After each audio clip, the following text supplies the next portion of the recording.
Hello, and thank you for tuning in to The Christian Skeptic. I'm your host, Sean Kerwin, and as always, it's my mission to take an honest look at our questions about Christianity through the lens of logic and reason. I'm not here to preach at you, just to start a conversation with you. I hope you enjoy the show.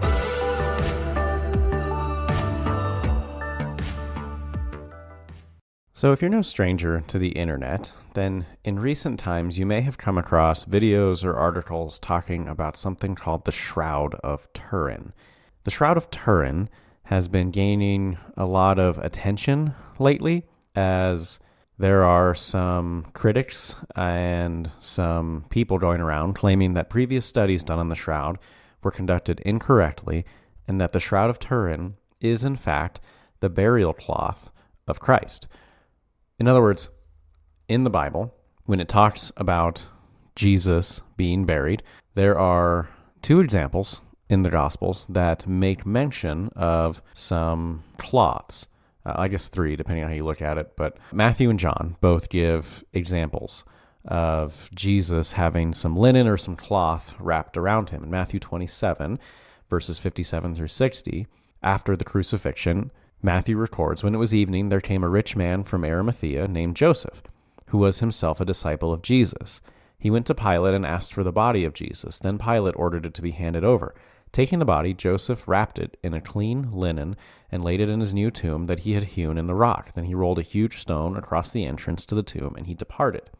And in John's Gospel, John records, "On the first day of the week, Mary of Magdala came to the tomb early in the morning, while it was still dark, and saw the stone removed from the tomb. So she ran and went to Simon Peter and to the other disciple whom Jesus loved, and told them, 'They have taken the Lord from the tomb, and we don't know where they put him.' So Peter and the other disciple went out and came to the tomb. They both ran, but the other disciple ran faster than Peter and arrived at the tomb first.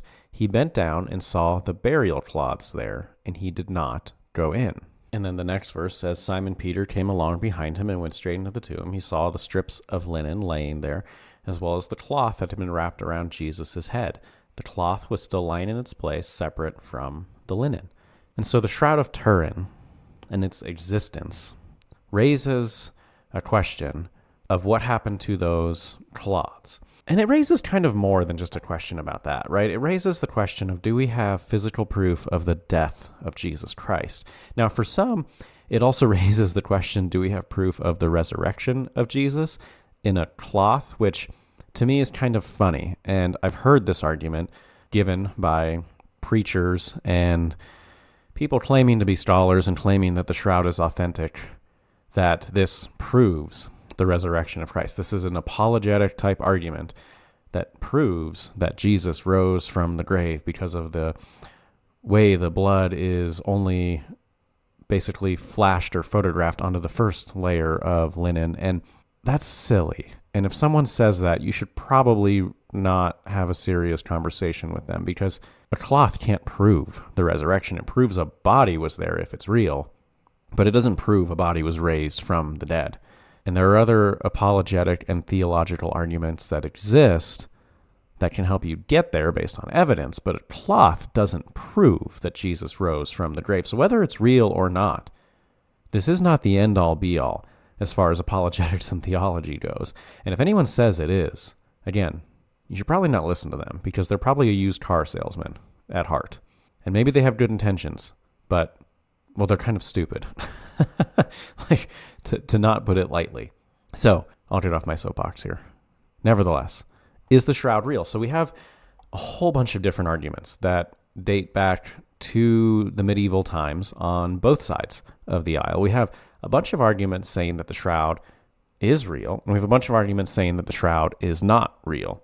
And in more recent times, in the 1980s, there is carbon dating, which we'll get to in a second, but let's start off with just what we have as far as bibliographical evidence. And bibliographical does not mean biblical evidence. Bibliographical simply means manuscript and textual evidence. And we have a series of letters that are widely debated, actually, as to their authenticity. But we have letters from bishops and from popes back in the 1300s. One of the most notable is Pierre d'Arcy, who is French, because we first see in historical manuscripts the Shroud of Turin appearing in the region of Champagne, France, around 1350, 1355. And that's kind of the first historical documentation we have of the actual Shroud of Turin that we know today. And the letters that we have from that time frame, again, most notably this memorandum of Pierre d'Arcy, speak of the shroud as fraudulent, yet nevertheless valuable to portray in the church as an artifact or a representation of the death of Christ. And so I think that that's noteworthy. We have letters that say that the shroud was first found by a knight, a French knight, who unfortunately did die in battle just like 10 years after finding the shroud. And that knight was Geoffrey with a G, the first of Descharnay. I think I'm saying that right. I might be saying that wrong. And his son, Geoffrey II, was the one who requested to have the shroud displayed at an exhibit in the Church of St. Mary of Liry in the Diocese of Troyes. And we have some letters surrounding this time frame that point to the shroud as a great relic to attract pilgrims from all over the world. And we have some letters talking about how it will bring a lot of gold to this area. And I think something important to understand about relics, that's a very crucial term when we get to the medieval church times. You see, the medieval church times happened just after the Crusades started. So the first crusade started in 1096, and the Crusades would last for almost 200 years after that. And we're going to get into the Crusades here soon, I promise. I know I gave you kind of a a hint or a spoiler last episode that I've been doing a lot of research on the Crusades, and that is true. I have. And one of the most noteworthy things that I found in the Crusades is the appearance of relics. So in the Second Crusade, the one that happened after the People's Crusade, it's most notable that at the Battle of Antioch, the quote-unquote Holy Lance was found in the ground outside of Antioch by one of the bishops there. And this Holy Lance is believed to be the spear that pierced the side of Christ. And, they associate miracles with it.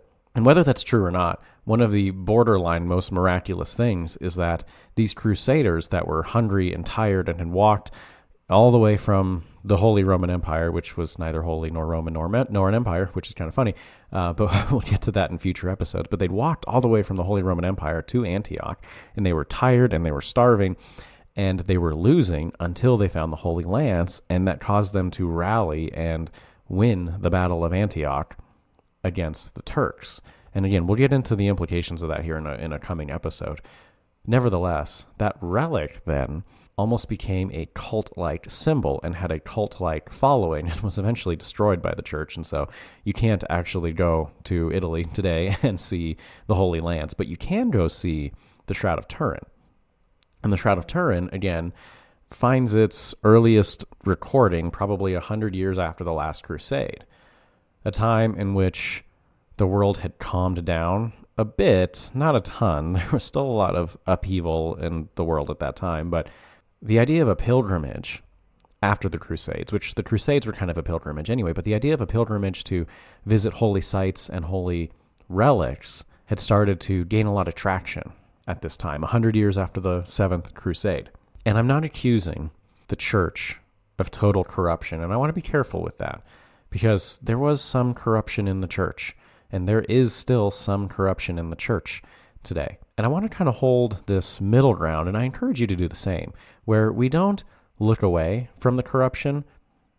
Like, we acknowledge that it's there, but we also try to see the good in things. But one of the corrupt things that began to happen in the church, especially following the Crusades, was the use of relics to gain wealth. And many fraudulent relics. And relics were these things that were believed to be physical pieces that connected you to the ancient world, to the time of Christ, to the people that followed Christ, to the disciples, to the apostles. And the appearance of them really exploded in the Crusades and in the years following the Crusades.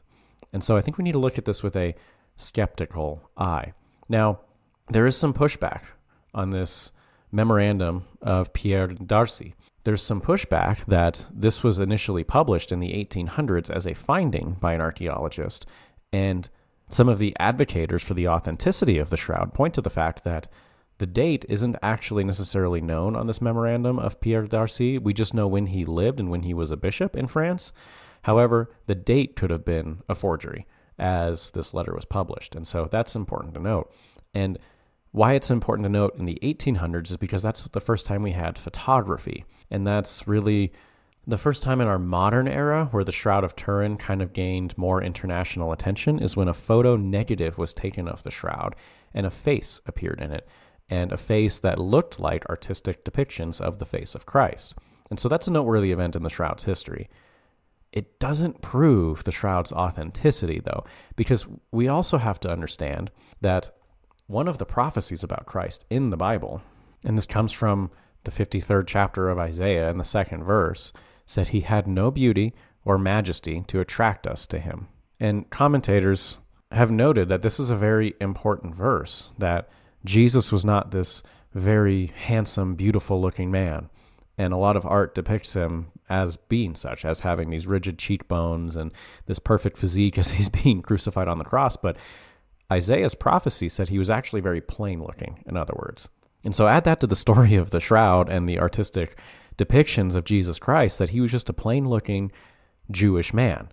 And so all logic would point us to believe that we don't actually fully know what Jesus looked like based on the artistic depictions we have, and definitely can't make the conclusion that the shroud is the face of Jesus based on those artistic depictions. And the argument made for this is that the artistic depictions had the shroud to go off of, that the shroud inspired those artistic depictions. But it's kind of circular reasoning, because how do we not know that the artistic depictions didn't inspire an artistic recreation of the shroud in the 1300s, which is when the carbon dating does say that the shroud was manufactured in. And so let's talk about the carbon dating. So pieces of the shroud were cut. 3 samples in 1988 were cut from the lower left corner of the shroud when it's oriented vertically. These samples were sent to 3 laboratories, independent laboratories, one in Tucson, Arizona, one in Zurich, Switzerland, and one in Oxford, England, for carbon-14 dating. When the average values from these laboratories were ascertained from the samples, a value of 1260 plus or minus 31 years AD with 1 sigma, basically 1 sigma is 31 years, was obtained. Now, you can correct the value for carbon dating based on the carbon concentration in lower atmosphere, and that kind of changes the range a little bit. But unfortunately, for the Shroud of Turin, in these studies, it actually changes the range in the opposite direction, and you can range it not from, so if we take 1260, not from 1229 to 1291, but it actually changes the range from about 1260 to 1390. So it changes the mid date from 1260 to 1385 AD, which is only 30 years before the first recorded writing of the shroud. And so the carbon-14 dating is now the thing that's in question in these modern podcasts. And they're saying, well, it was done wrong. And one of the objections to it is that the shroud was, the piece of the shroud was taken from a patch that was sewn on later, which, coming from an engineering background, and I'm no scientist, but I know a lot of scientists, and I certainly love to follow scientific thought and hypothesizing.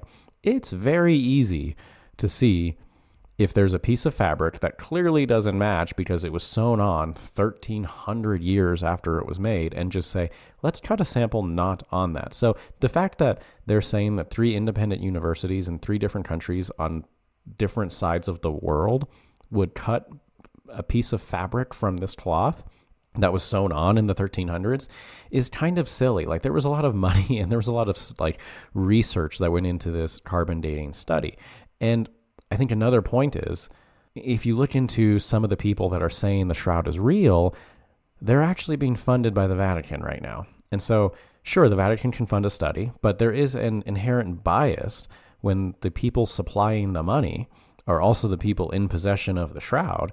And not to accuse the church of corruption, but if the shroud was a relic that was used to bring people into France in the 1300s so that region in Champagne, France, and the diocese in that region could obtain more gold for the church, and maybe their intentions were good. Maybe they wanted to give the gold to the poor. It doesn't matter. How do we know the church isn't doing that today?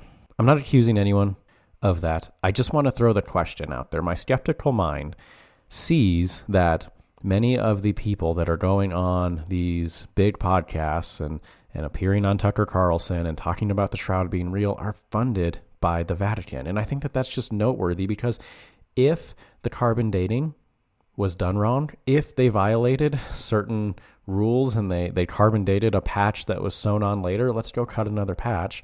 Let's have 3 universities do another independent carbon dating study. And to this day, even with all our modern technology, carbon dating still exists as the most reliable archaeological dating method of any ancient artifact that we have. Now, there was another study that had like an ultraviolet light study done around the blood and the different areas of the fabric, and we extracted some pollen, and we found that the blood was only present on like one of the top layers of linen. And people made all kinds of eisegetical conclusions, not exegetical. And so exegetical is reading directly from the study, right? So the carbon-14 study could be an exegetical study into the authenticity of the fabric. So that is a cold, data-driven study, right? An eisegetical study is one that you have to jump to conclusions. And so the presence of the blood on the first layer made some of the scholars jump to the conclusion that a very high temperature event imprinted the blood on that area, which is totally possible. But nothing in the study actually points to that happening. It points to the blood being on the first layer, and you then have to make the conclusion that a high temperature event, that the resurrection somehow had a high temperature event that caused the blood to imprint on only the first layer of the linen.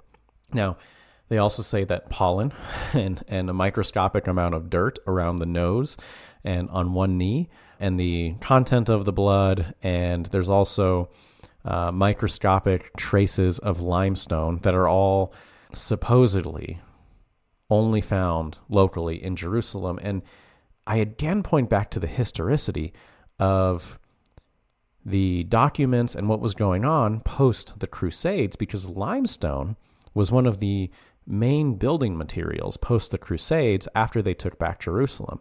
That because a lot of the Crusaders thought that after the Crusades Christ would return, there were many import-exports endeavors into Israel at that time. And so I think it's actually a very small stretch of the imagination that pollen, dirt, and limestone made its way from Jerusalem to France in the medieval times, especially post the Crusades, especially when Jerusalem was occupied again by the Byzantine Empire and they had access to the building materials, the pollen, the dirt. It was probably on all of their clothes at that time.